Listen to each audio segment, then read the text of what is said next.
Hello, and welcome to the JCC of Metro Detroit 70th Annual Detroit Jewish Book Fair. My name is Nina Chudnoff, and I'm a member of the Book Fair Committee. And it's my pleasure to welcome you this Tuesday evening to Mitten Moments with Dr. David Nathanson. We are celebrating 60 years of Detroit Jewish Book Fair with an entire year of book and story programming. Join us as we honor the world's first Jewish book fair, highlighting diverse authors, curating new Jewish writing, and promoting the global art of Jewish storytelling. To see our full schedule of events, watch events you may have missed, or find our online store where you can find Dr. Nathanson's books, The Concealed Revealed, and The Surviving Arrogance, and plenty of other hand-selected books and gifts. Visit our website at culturalarts.jccdet.org/bookfair. If you enjoy this event and other book fair events, please consider becoming a patron or donating to Book Fair. You can do either or both on our website, culturalarts.jccdet.org/bookfair. We rely on our community support to make this annual event possible. So thank you in advance for becoming a part of our family. We have an interesting evening for you, and we want you to be a part of it. You can ask questions and offer comments in the YouTube comments section below, or by texting the number in the corner of your screen. Our speakers have a great discussion prepared, and they will take as many of your questions as they can. While you're here at our YouTube channel, don't forget to like our video, subscribe to the channel, and click on the reminder bell. That way you'll never miss any of our exciting events. Today, we are talking with Michigan author and acclaimed surgeon, Dr. S. David Nathanson, about his two recent books, The Concealed Revealed, Searching for the Hidden Lymph Node, and Surviving Arrogance, How a Patient Saved the Soul of a Surgeon.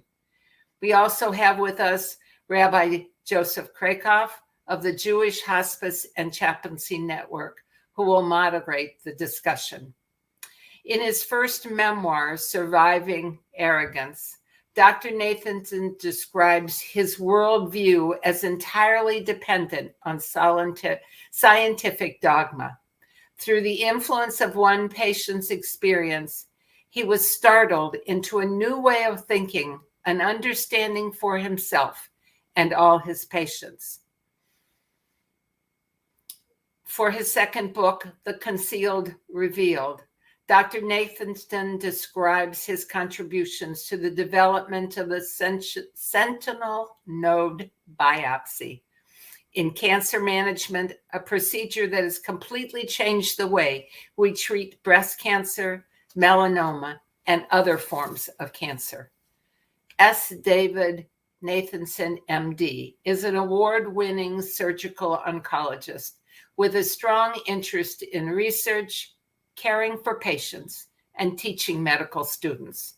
He's a professor of surgery at Wayne State University and practices in the Henry Ford Health System. In his spare time, he enjoys writing, reading philosophy, theology, and English literature, and also photography. His landscape photographs can be found on the walls of his clinics and his home. Rabbi Joseph Krakoff is the senior director of the Jewish Hospice and Chaplaincy Network. He is also the author with Dr. Michelle Sider of Never Long Enough, Finding Comfort and Hope Amidst Grief and Loss. Please join me in welcoming Dr. David Nathanson and Rabbi Joseph Krakoff.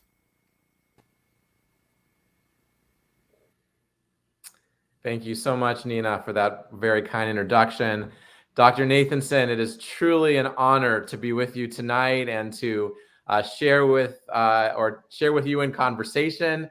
I have to say, I read both of your books, and they were very inspiring and tremendously thought-provoking. So I look forward to this conversation. I also note, as we talked about, the two of us, that we both have something in common even before we knew each other, which was that we made the pilgrimage from California to Michigan, where you note in the book that most people go in the other direction. And here we are having gone in this direction, going from west to east. So truly, it's wonderful to be with you tonight. Thanks so much for having me, Rabbi. So I want to begin by going back into your childhood. And really what I'm going to do is I've sort of brought questions together from both of your books. At first, I thought I would ask about one and then the other. And I think I'm going to sort of mix it up a little bit to keep you on your toes, which I'm sure you don't need me to keep you on your toes. But tell us a little bit about your upbringing in South Africa and how that influenced you early on into wanting to pursue a life in the medical profession. Well, I was born into an Orthodox Jewish family in Johannesburg, and most South African Jews are of Lithuanian or Eastern European origin, so the areas around Lithuania. My mother, as a young woman who'd recently graduated from high school just before the Second World War, there was not a lot of professions that women could go into in those days, but she was recruited, if you like, to what was called the voluntary aid group of women who there weren't enough nurses or physicians to take care of the wounded South African soldiers from the Second World War. And so she had a little bit of training, a few weeks, and for many years when I was a kid growing up, she talked about her experiences taking care of wounded soldiers, which influenced her tremendously. She was very impressed with the doctors and the nurses and how caring they were of the patients. And so I heard a lot of stories about that. I also heard a lot of superstitious stories from Eastern Europe about how to take care of people. And my mother, who had peritonitis in 1937, which was a lethal disease before antibiotics, somehow survived. And she claimed it was because her grandmother, who was a tiny woman from Lithuania, had put a big, heavy fur coat on her when she was unconscious and septic as a 16, 17-year-old. And she woke up. Everybody thought she was going to die, but she woke up. So that story kept coming up, and there were many others like that that were filled with superstition and magic. So that was what inclined me towards being involved in the medical profession more than anything else. Did you ever think early on that there was another career that was awaiting you that you would be a good fit for? No, I was very interested in science right from the beginning, and I wasn't absolutely sure. And from high school, we went straight into medical school in South Africa. So about 2 years before I graduated high school, I decided I needed to think a little bit more about other possible areas, maybe engineering, maybe law, maybe some scientific endeavor. And so I had a professional person spend a day with me and go through a whole lot of stuff. And she eventually came up with the idea that it wouldn't be a bad idea for me to go into medicine. So you say in the book that the sort of the makeup of a scientist or a mind of a scientist, there's many different components. There's common sense, there's an inquiring mind, an open mind, curiosity, skepticism. Do you believe that those traits are learned, or are they intrinsic? Well, I'm a scientist, so I could believe without knowing exactly the data. I'm not sure, actually. Now, there were a number of kids that I grew up with who were curious, who didn't become scientists. So I think that curiosity is, as of all characteristics, personality characteristics, I think that's a very important component of wanting to find purpose and meaning in life, and being able to succeed just by that. So I happen to put my energies and my curiosity into scientific endeavors, and that's what happened. I love how you tell the story in The Concealed Revealed about being in the dark room early on, experimenting with light and with developing photos. And you come back to that sort of almost a metaphor several times throughout the book. Do you want to take us back to sort of your childhood in that sense and your early experiences, and obviously you're continue to be a photographer, but your earliest experiences in the dark room, experimenting with light and developing the photos?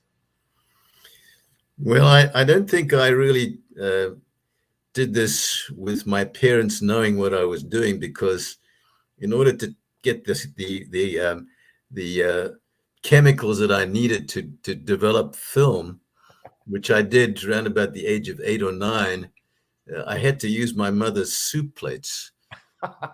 So I took them out. I waited until she left the house, and then I took the soup plates out and I filled them with chemicals, and she never got to know about that. And I'm hoping I didn't cause any serious toxic effects in the family, but that was the way I started. But you know, it's one of those things where I don't think it was unique to the photography. You know, kids grow up, they try all sorts of things.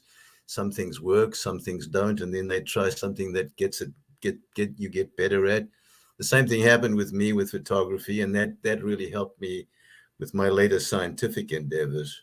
You know, going back again into your childhood just for a little bit longer, I was very much struck by in your book Surviving Arrogance, the story of being bullied as a child and how you learned how to box, to become, as you said, a manly man, and then literally to go after each of the 4 boys that had, as a group, had beaten up on you, that you went after each one of them individually when they were by themselves to seek revenge. How did that sort of early experience of being bullied, learning to box, and then facing each one of them individually, how did that have an impact on your development? Well, yes, I was. That incident that I wrote about was there were 4 or 5 boys who ganged up on me one day in the playground and stole my marbles, because we were playing marbles in the playground, and they beat me up. And I came into class, and we had very few male teachers, but the one that I had, his name was Mr. Lamont.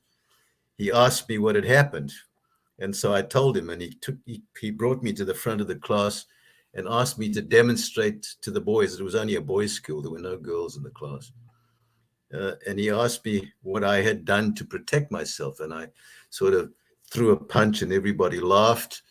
And then he called my mother, and he had said to my mother, he told her what had happened. And she then took up the cudgel to make me more of a man by getting me a boxing coach. And got some other boys in the neighborhood. She spoke to some other mothers, and there were a whole bunch of boys. And every Friday afternoon, Mr. Harry Best would come with his car and his mat, which was our ring for the boxing. And we did calisthenics for half an hour, and then we put boxing gloves on, and we would box the air first, and then we would box him, and then we would box each other. So I got quite good at that after about 3 or 4 months. And that's when I decided to go back and find these guys who had beaten me up. And I waited until they were on their own, and then I knocked them down. So that they stopped bullying me because of that. And how did that affect my future? Yeah. Well, it sort of put me on a road. I went to a high school which was very military in its attitude towards life. There were many teachers who had fought in the Second World War, so there was a very soldierly kind of military atmosphere in the school. And it was, you know, there was big boys don't cry, and you got to be tough, and you got to beat off all those nasty people. So that's what I grew up in. And when I went to medical school, it was a little different. I could go back to what I'd learned mostly from Hebrew teachers about how to be kind to others, because the medical school taught us that that's what you needed to do to be a good doctor. But then I went into surgery, and surgery is very much a military type institution. It's not so much like that anymore, but But when you go into surgery, you have to dedicate your life nothing else seems to matter. At least when the guys who were teaching me taught me these things, they said nothing else matters than your approach to patients, and you have to be available 24/7 every day, every night, no matter what. And you couldn't say that you were hungry or that you needed to go to the bathroom or anything like that. You had to be tough. And these days it's a little different, but it's still a very, very demanding profession. So I think that those early approaches where you have to be tough and you have to beat off adversity was very important in that process. Yeah, let's go into the experience of medical school and surgery. And I think I and probably many of the people that are watching were somewhat surprised by the way in which you described your experience, and the psychology of being yelled at by superiors, and then you yelling at the underlings. This idea of sort of the hierarchy of the profession. And in particular, I was really, really struck by the chief who, for no reason, kicked you, for absolutely no reason at all. I mean, talk a little bit about, and I know you said it's changed and it's evolved, but I mean, talk about the psychology of that. Like, what is that? Is that supposed to teach toughness? Well, going back to the military personality, you can imagine that if you're at war and you're a soldier, or you're in in the Marines or the Navy or the Air Force, and you're a doctor, and under those circumstances, you can order people to do whatever you need them to do, and that's what they have to do, follow the chain of command. And when I was in training, almost every one of my teachers had been in the military. And so when they came back to regular practice, civilian practice, they just carried those same habits back into civilian practice that they'd been used to in military practice. And it scared the hell out of everybody. And it made it look like it was working well. Of course, what we had to do many times, because we had days where we were just were just pure hell. We had to, in order to protect ourselves, if we're talking about the psychology of this, we would have to put our hands behind our backs and pretend that we were doing something that we hadn't actually done. I'm talking about if we were asked to do something and we had not had time to do it because there was very little time to do anything. There was so much work to do. And sometimes you just couldn't get to it. And then you would be asked repeatedly, as if you were a private in the army, whether you'd done it. And sometimes we would have to lie in order to be able to just get through to the next moment, and so on. So I think it all has to do with the macho militarism that existed. And to speak about the surgeon, as you said, feared by everyone, has a sharp tongue, expects the red carpet to be rolled out for them, almost like, I don't know, one step removed from God. Right. I mean, that's a lot to live up to. And how do you operate literally operate in a situation where everybody fears you? How is that a recipe for success as we look at the entire enterprise of surgery? Right. Well, that's an interesting question, because when I was in training in South Africa to start with, to become a surgeon, it became obvious that we called the operating room the theater. And what does an actor do in the theater? You're acting as if you're somebody else. You learn to fit into somebody else's persona, and that's what I had to do. So it was a theatrical performance, and you could never make a mistake. And of course, you know what that means. That's almost impossible. Right. So you have to work in a way that you can hide any kind of mistake if there is going to be one. And in the operating room, everybody is there watching what you're doing. you have assistants in the operating room, you have professors, you have teachers, you have anesthesia people, nurses, and so on. And so that was it's an incredible pressure on anybody who's in training, because what you're trying to do is you're trying to be as good as your teacher. And at the same time, he is using personally derogatory statements, and it was mostly he. We didn't have any women in the program in South Africa. When I came to the States and trained again, we had women in the program, which I think is a remarkably good thing to have, because nowadays, for example, in our residency program at Henry Ford, at least half of the trainees are women. Mm. And I think that's made a big difference, because, you take macho guys who think you can only function and succeed when you act like a macho militaristic kind of person. But you have smart, wise, well-educated, and talented women who help things along. And that's I think, been a big change in my career. I'll tell you, I think that point is so interesting and important, because when I graduated from rabbinical school 23 years ago, my rabbinical school class was actually the first class that had more women rabbis than male rabbis. And I thought having the women rabbis in the class, I didn't know anything different, but I felt like that was such a benefit in terms of learning together. It was very meaningful. I want to come back to something though. So the surgeon, there's this expectation of sort of almost godly, right? Omniscience, omnipotence, right? Any mistakes the surgeon makes is blamed on the underlings. You said that a lot of times you had to take the fall for things that they were not your mistakes, but it's almost this culture of blaming that somebody has to take the fall for the mistake. And mistakes are going to happen as a result of being human, but also as a result of the sheer exhaustion and disturbed sleep that you described. All I could think about as I was reading your words was the exhaustion and the disturbed sleep. Like, how is it possible that even more mistakes wouldn't be made that would lead to the loss of life? If you could comment a little bit on that, because to a certain extent, it's counterintuitive that we would want, I don't know, a surgeon operating on me or any member of my family or any loved one. I would hope that they had a good night's sleep the night before, so that when they come to operate on me or a loved one, that they can bring their whole heart and soul to the experience. But it sounds like that was not what you experienced.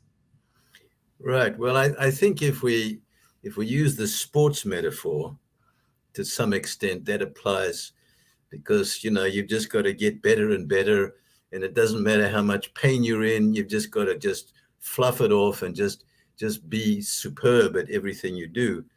And so you get into a frame of mind where you just keep going and then the sleep issue for me was the biggest problem. Of course, we had people around when I was in my first training in South Africa who actually addressed this, because we worked 100 to 105 hours a week, and every time you got off, all you could do was sleep. There was no part of life that you could really enjoy. You just had to catch up with sleep, and you can never do that adequately.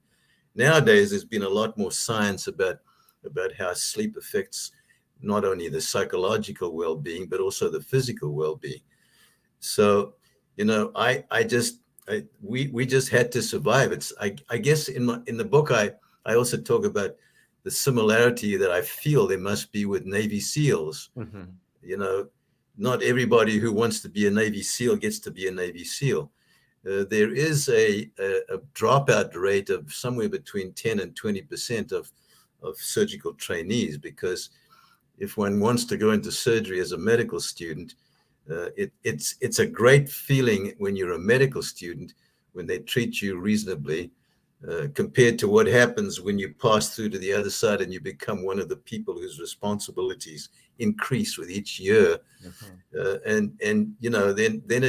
That's when a lot of the medical students who become doctors and go into surgical training, that's when they kind of drop out. So, I'm not sure exactly what happened with me, but I just had this determination that I was going to survive no matter what, no matter how painful it was. And I just kept going. And that's what happened. Yeah. And even just the description of not only the lack of sleep, but obviously you made it with the perseverance, but how stressful it was and how you saw like people taking acids all the time. It's just, I'll tell you, it's a picture that I never anticipated. I really appreciated your candor in showing us sort of a side that probably most of us had never seen. So let me ask you this. So you become more successful, you're respected, you're beloved, and your ego grows and your arrogance expands, and you become this person who is probably very difficult to be around. And then you have this unbelievable awakening. Right. Before we talk about your awakening, talk about that ego, that arrogance in your earlier years, because, and then also what you said, which I really loved, was that part of that arrogance, part of that ego was a response to the fear and anxiety that came along with the position. Yes. Well, going back to what I said a little earlier on about you can never make a mistake. You have to be perfect at everything you do. And, I now know that that's not possible. But at the time, that's what I was aspiring to do. And of course, and you picked up on this, when there's a way to blame somebody else if something goes wrong, and that's what I saw all the time. So I was blamed, as you pointed out. I was blamed for complications of surgical procedures that I had not even done myself. I'd been present, was taking care of the patient after the operation, and then the patient had a complication, and then I had to present the complication at a weekly conference, which was called Mortality and Morbidity, which is still held everywhere. And then it was like a free-for-all, because everybody could throw darts at me, so to speak, as I was at the podium describing all of these things. So surgeons in private practice or in academic practice who were sitting in the auditorium would ask me questions and ask me why I hadn't done one thing or done another one that was incorrect or something like that. And I just had to take it and accept that, even though I had not done it myself. So that's what you read, and that's accurate. Wow. It's a lot of kudos. I mean, that takes a tremendous amount of perseverance and probably ego to be able to get through that. Right. So you're taking care of this patient, Marianne, who you describe throughout the book, who you develop a fondness for and a relationship with. And when it comes time, she's doing really well. She's recovered, and you're having a conversation, and you want to know sort of like, what does she think is her biggest, the biggest component in her survival, in her success, in her doing so well. You expect that it's going to be you and your care, and she does not say that, and it deflates you. She says that it was her experience at the Esalen Institute in Big Sur. Right. And go back to that moment in time when you thought that this was going to be a crowning moment for you, her gratitude, her appreciation, and in fact, it wasn't you at all. Well, it's important to reflect upon the fact that when I first met Marianne, she was in the early 20s, and she had a lethal abdominal tumor that was very rare. And she and her family had gone all over the place looking for somebody to help her. And some big places, some big cancer centers said there was nothing they could do. So I was a fellow at UCLA at the time, and when she came to see us, my chief, who was a very well-known, he was chairman of the department and chief of surgical oncology.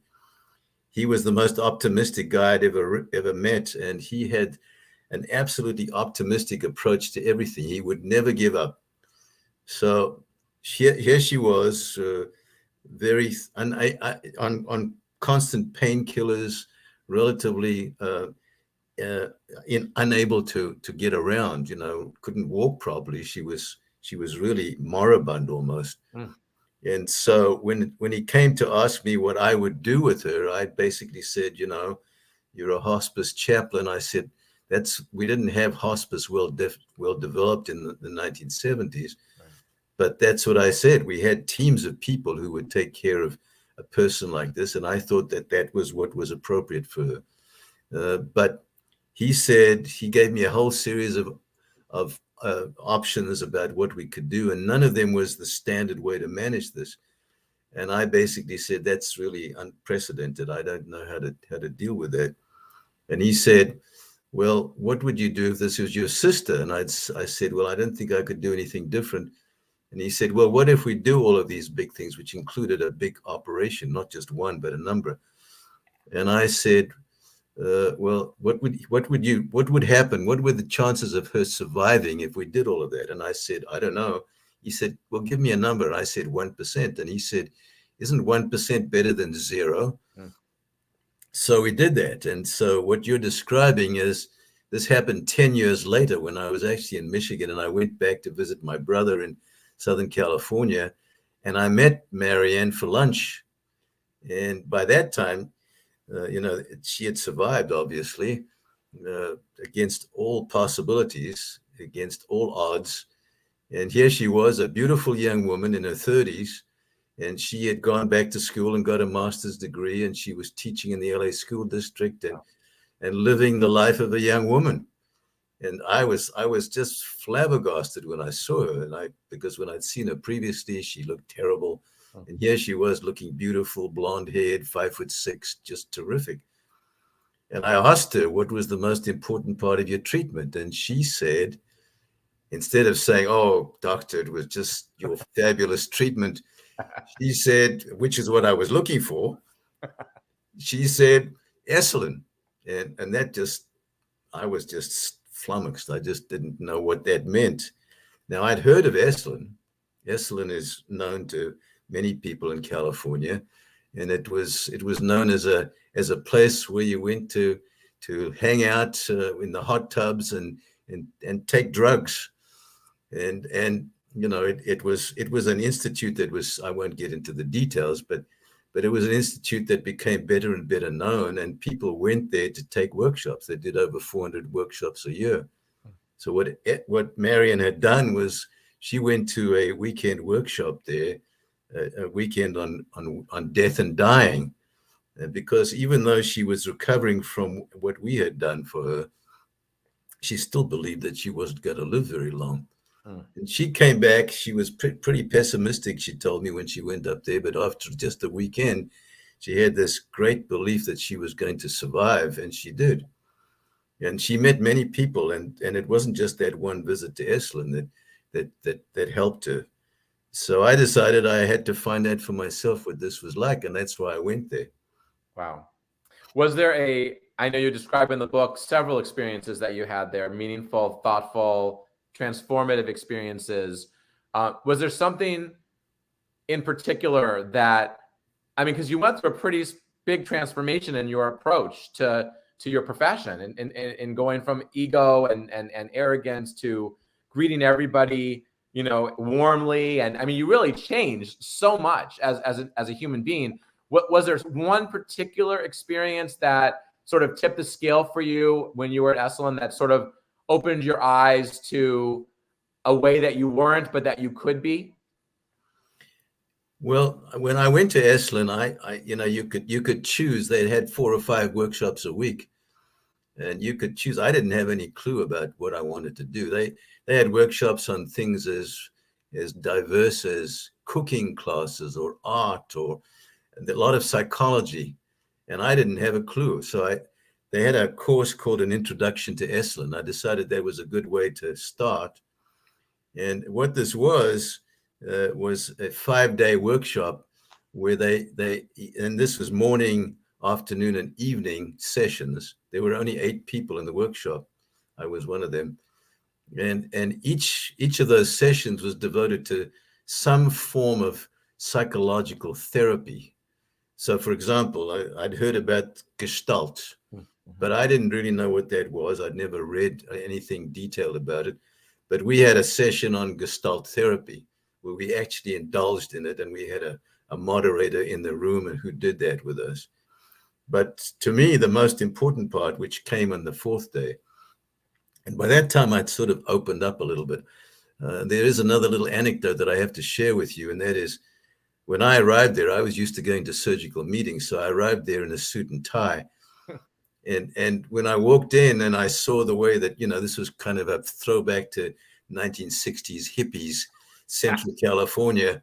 So I very quickly discarded that. And so I was very much, after 4 days, I was very much looser in my approach to the world, just by going through each of these things. But what was so dramatic on the fourth day was a technique which is called holotropic breathing. Now, I'm not going to go into the details about that, but that had such a phenomenal effect on me that I can't really tell you in much detail right now.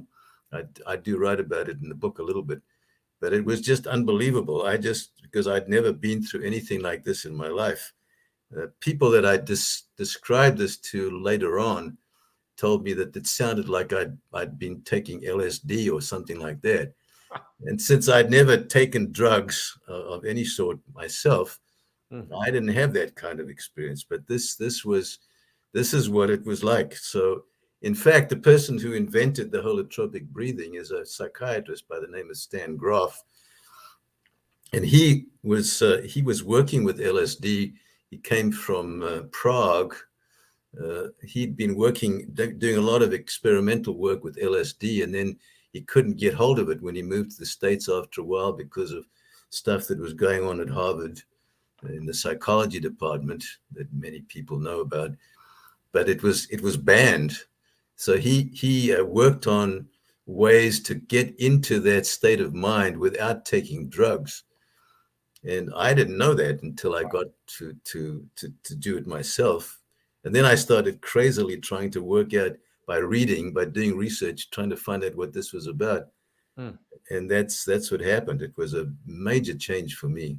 Wow. What were, I mean, that's incredible. That's absolutely so inspiring. What were the responses by your family, by your patients, by your colleagues, when you started taking an interest in them and greeting them warmly? And I mean, you had gone through this experience and you really changed yourself pretty quickly. Right.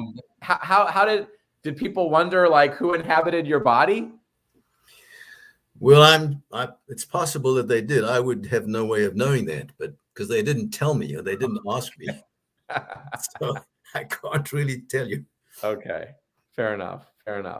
But you also changed your philosophy in a lot of ways. And one way was that your patients could be your friends. Up until then, you really made this separation between, who your patients were and really even showing an interest in them or getting to know them, and forget about being friends. I mean, you really hadn't invested in getting to know your patients really at all. And then all of a sudden, you were, based on post the Esalen experience, you actually really cared and you wanted to know. What was that like for you?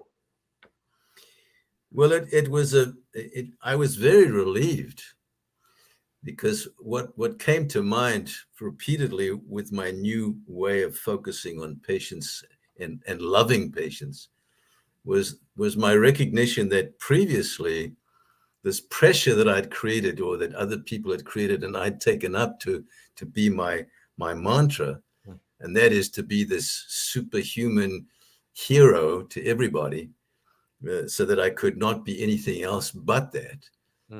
That when I sort of came down to a level of humanness, I'm going to call it that, because I don't think I was human before that.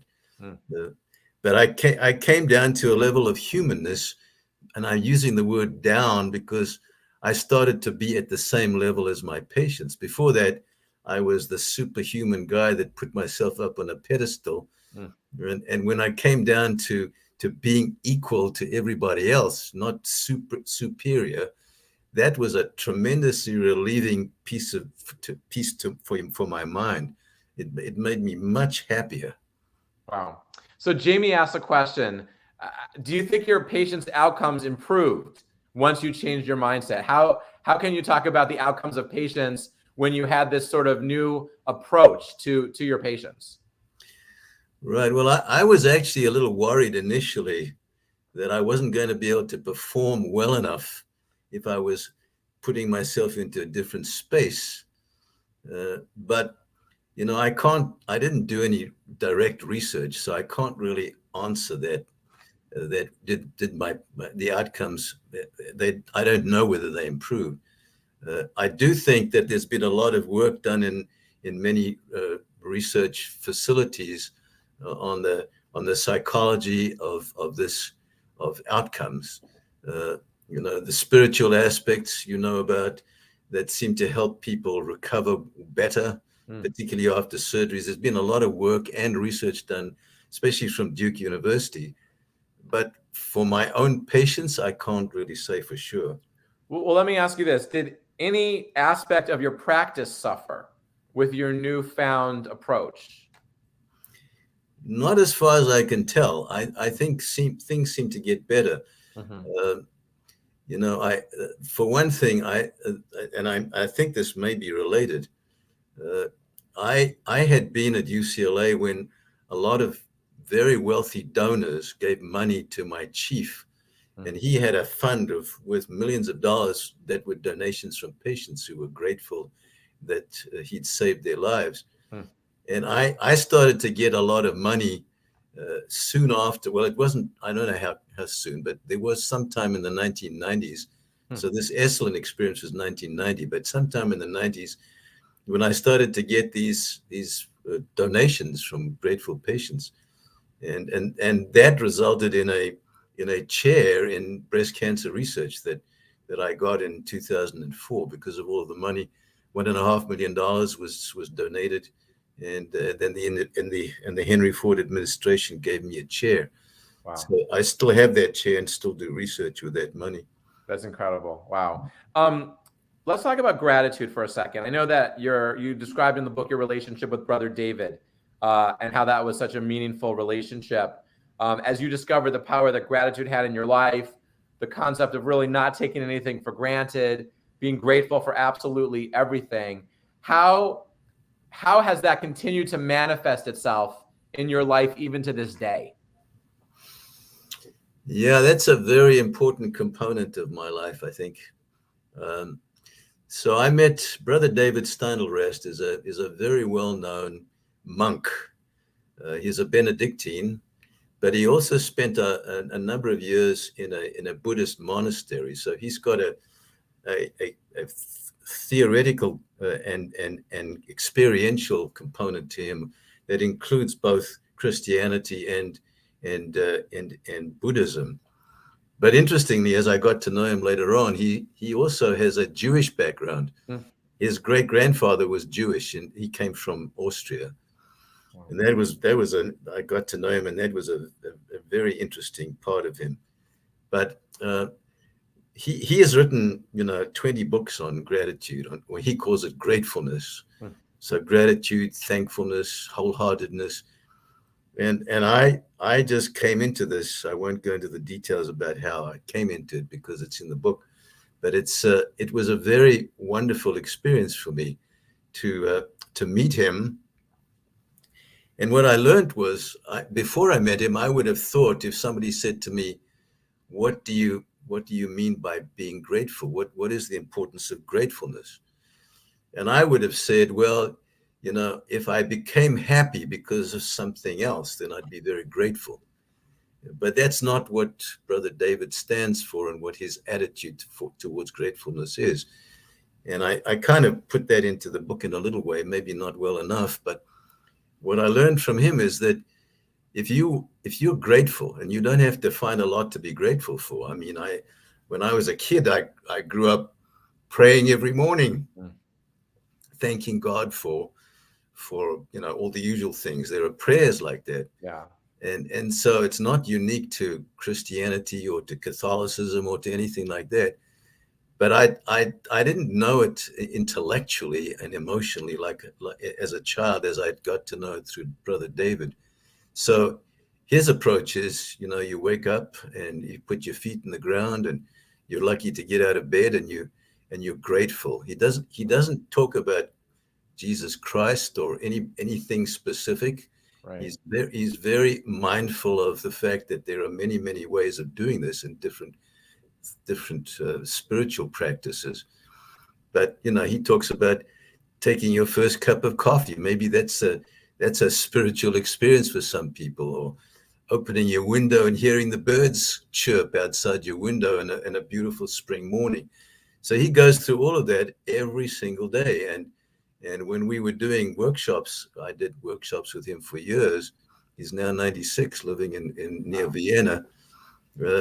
We would at the end of our sessions, which were usually 2 to 2.5 hours, he would have everybody hold hands, and he would tell everybody about how happy he was and how grateful he was to have, and he'd go through a whole list of things that Right. you might not even think about. Like, if you're drinking a cup of coffee, you're thankful to the farmer who brought the beans to the market, and then you're thankful to the shipping company. And he would go through that every single day. And when initially I didn't quite get it, but as I started to think about it more and more, it is really a great place to be. It's interesting. Martin Luther King Jr. actually talks about that very specifically in terms of the cup of coffee. When we drink our coffee in the morning, if we stop to think about how many different people contributed to getting that coffee onto our table, it really is an experience in gratitude. And I would also say, the Jewish prayer experience, I often think about the idea of prayer is not that God needs our prayers, it's that we need our prayers, because our prayers give us the opportunity to look inside ourselves, to take our own internal temperature, and to express a sense of gratitude. So I love what you're saying, because gratitude really is such a core human value. And unfortunately, too many people take too much for granted. And if we step back and recognize the power of being grateful, the power of gratitude in our lives, that would be transformative as well. So I really, Doctor, I really appreciate you sharing that with us. There's a question from Abby who says, how have other doctors related to the experiences you described in your book? And I would just add to Abby's question also, have you inspired other doctors to set aside their egos, to be more grateful? What's your experience of that with your colleagues? Well, let me start with medical students, because fortunately, there are something like 141 medical schools in the United States. And it started slowly, but over the last few years, the number of medical schools that now have courses for medical students to learn about spiritual approaches to humans, that will be their patients, and to be able to use it themselves, has grown tremendously. So there's a very different approach to young medical students now. And that reflects in, for example, I teach at Wayne, and Wayne has a large graduation every year of medical students, in excess of 300. And so they evaluate me, and I'm really very proud to say that they love what I teach them. And I teach them a lot of this stuff. I say, you have to know thousands of facts every week. You have to read them. You have to know how to answer the questions in the exams. That's important. But I keep telling them about how important it is to talk to patients and to communicate stuff. So, and they like that. They comment on that. So that's the medical students. As far as other doctors, it's interesting. I can report two anecdotes of colleagues of mine who read my book. One of them was the former chairman of the urology department at Henry Ford, who called me one day from the operating room. I was seeing patients in the clinic, and he said, "I'm reading your book." I said, "Oh, that's neat." And then so he called me about 7 or 8 times that day, because he had just finished one chapter and he asked me a question about that chapter. And then we'd have a little chat about it. And then about half an hour later, he'd call me about another chapter. So, he was chairman of the department, and he was leading some of his residents and fellows through cases in the operating room. And between those, probably telling them not to do this and to tie the knot here and that kind of stuff, he was reading my book, which was kind of funny. Wow. But he said that he really related to that. And then there was another doctor who called me one day soon after the book came out, and he said he's getting all of his residents to get this book, and they're going to have a special teaching session on it. Wow. And then surprisingly, I got an email from a woman in Dallas, the University of Texas in Dallas, who was teaching medical students, and she'd come across my book somehow. Huh. And she told me that she was going to do a course on it, and that she had the students buy my book so that they could do a course on it. So that's about all I can tell you directly. That's wonderful. Let me ask you this. In your estimation, what needs to happen to elevate the level of empathy and compassion in the practice of medicine overall? Well, I hate to do this, but this is tongue in cheek. Okay. And we can't do this, but I'd love to get rid of computers. Okay. Now, when I've been in my training years, both medical school and postgraduate stuff, there was no such thing. So if a patient came in to see me, I was directly examining and looking at the patient and talking directly to them. Mm-hmm. Nowadays, I don't do this, but we are encouraged as physicians to turn on the computer when the patient is in the room. And this often means turning your back to the patient. I hate that. That's interesting. Wow. So I think the most important thing is we need to start at a very young age. We're teaching empathy. Now, how can we teach empathy to medical students? Surely we should have empathy before you go into medical school. Surely we should all be empathic. It doesn't only have to be physicians. If we were all empathic and had respect for each other, God, what a different world we would have. No question. No question. So I had the opportunity for several years to do a seminar actually at Wayne State for the medical students, first and second year, talking about hospice care and talking about, at what point do you tell a patient there's nothing more I can do? And they were learning that you never say that. That as a doctor, you're taught to heal at all expense, and you never stop saying you never stop and say there's nothing more I can do, because there's always something more you can do, even when you know there's nothing more that you can do. So at what point is it acceptable for a doctor to say, who knows there's nothing more they can do, to say to the patient, I've done everything, but I can't heal you anymore. It may be time for hospice care. I know that is very hard for many of the doctors that I've encountered in my career. And I know that the medical students felt like they were not learning that from their teachers. So I would love for you to comment on that. It's something that I struggle with. Boy, you and I both. That's a very difficult topic. I mentioned earlier on my major teacher in surgical oncology was a guy by the name of Dr. Morton, who was renowned, and how much of an optimist he was. And so he was not, I don't think I ever heard him say that, because he had a strong belief that you had to keep telling the patient that there was some hope. If you didn't do that, then the patient would give up and not fight to try and survive. And I've been surprised at how many people can survive what might be called a terminal illness. Mary was a typical example. Mm-hmm. So I'm not smart enough to know when that's happening.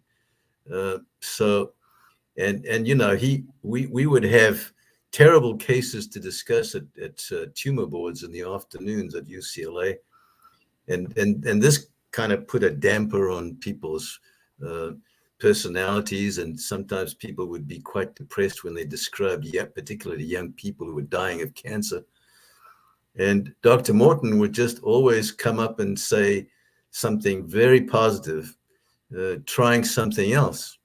And I've seen such miraculous cures, even with people who, and Marion was an example, even with people who had no hope at all, or at least had no hope in the usual way.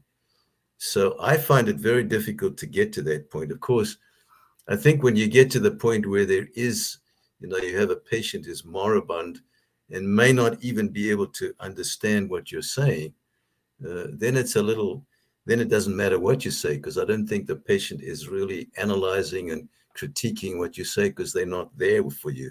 I think their cognitive abilities have deteriorated. Now, that would be my answer. It's not what you're saying necessarily, but I still provide that hope as much as I can. Sure. I also try to provide hope and some sense of closure, but it's interesting. I mean, there's always the opportunity. There's always the opportunity for a miracle, right? There's always the opportunity for something unexpected, and Right. you never want to take that away from someone. Right. So I get this question a lot, also in hospice care. So I'm going to ask it to you. How do you guard against being constantly depressed when you live in a world of illness and suffering? Yeah, I think that's a very important component of growing older in this profession, and also not only that, but getting to understand that death is inevitable in all of us. You can't get away from that. You can try and kid yourself, but I think for me it was at a point in my life when I no longer feared death. And so growing up as a little Jewish boy in an Orthodox community in Johannesburg, every time somebody died and I saw all of these guys in suits and black hats with razors cutting their clothes, and everybody covering the mirrors with prayers at nighttime. So I saw that as a little kid, and everything looked very, very depressed. And so I got the feeling, as I think many Jews do, I don't know if this is true of all if Catholicism, I think, is a little different, because there you're promised something else when you die. But we Jews don't have that, at least as far as I know.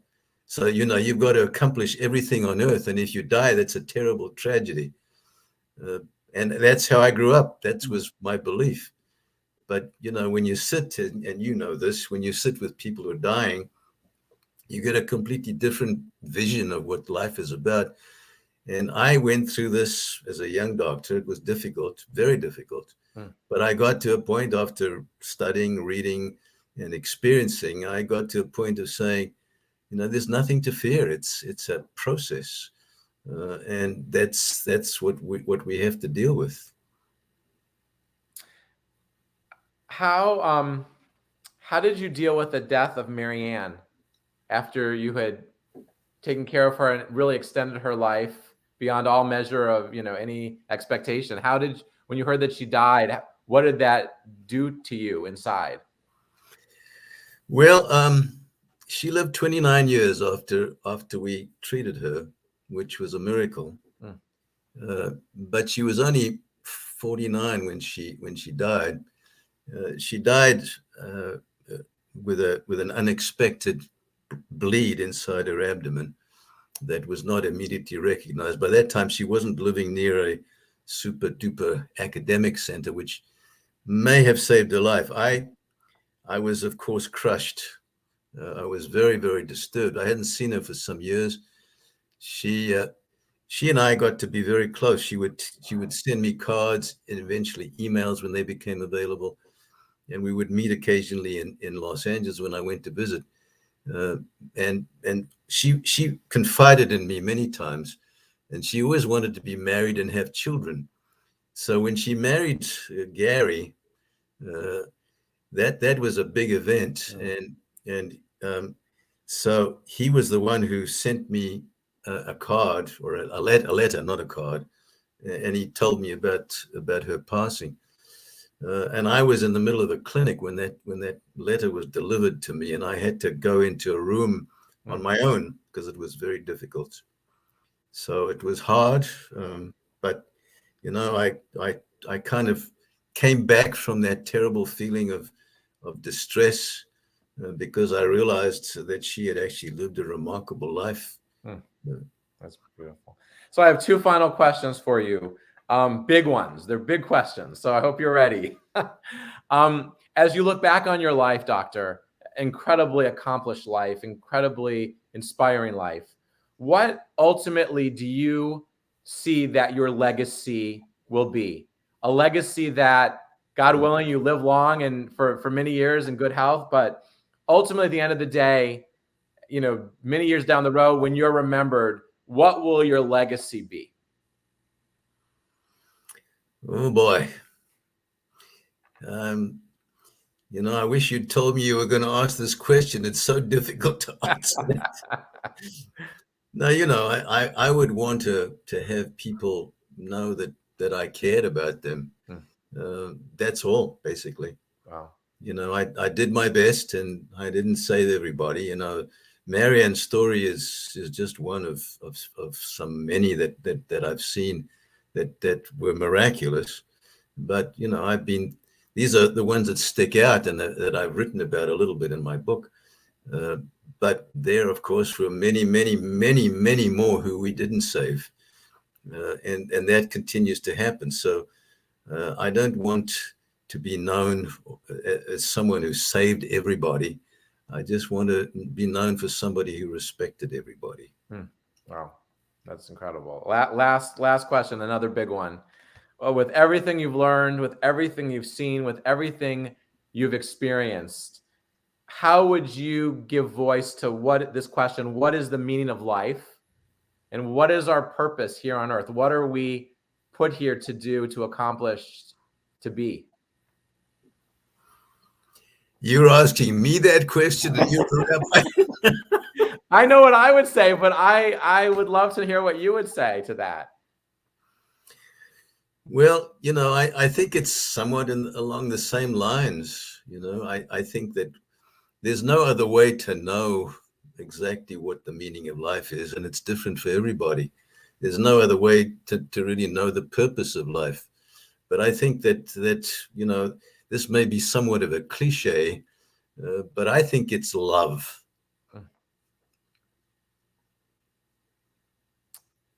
To love everyone, to extend that love outward. Oh, right. Beautiful. Well, Doctor, this has been such a special moment for me. I'm so grateful that I was asked to spend this time with you. I loved your books. I was as I mentioned at the beginning, very inspired by them. And you've given us a lot of food for thought. You've provoked a lot of very important, deep questions. And I wish you strength. I wish you good health, and that you continue to spread the values that you've made such a part of yourself, that you continue to role model those values for others. Thanks so much, Rabbi. This has been wonderful. Thank you. Absolutely. Rabbi, that was a beautiful connection for the whole discussion today. Thank you very much, Dr. Abe Nathanson and Rabbi Craycroft, for being with us and for such a wonderful discussion. And we thank you all at home for joining us. Our next event is with Michigan author Donald Levin on January 5th at 10 a.m. Remember to like this video, subscribe to our YouTube channel, and visit our website at culturalarts.jccdet.org/bookfair for a full schedule and ways to get involved. See you next time.